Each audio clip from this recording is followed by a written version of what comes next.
So I had an interesting service call on a natural draft furnace the other day. It had a damaged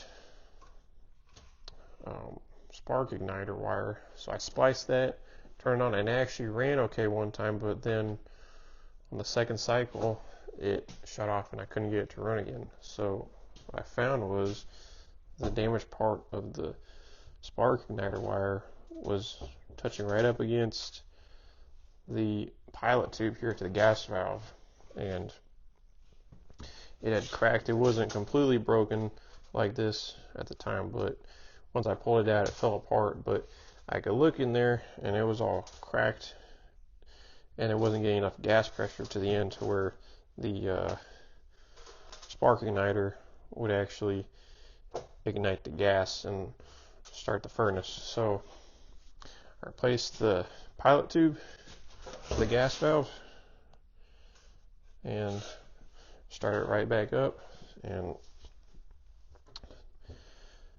that's the only other problem there was. But it took me a while to figure out that's what happened, but that's definitely what happened looking back now.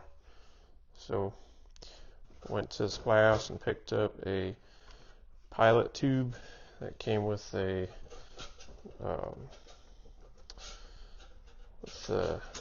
connectors to the gas valve here, and also to the igniter assembly at the end. So those come in a kit, but just need to know what the outer diameter of the pilot tube is, and the supply house should be able to help you out.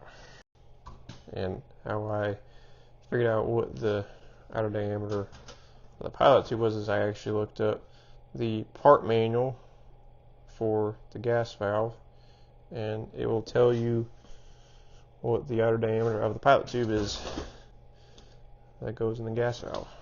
So that's the best way, I think, to make for sure that you're getting the right size pilot tube.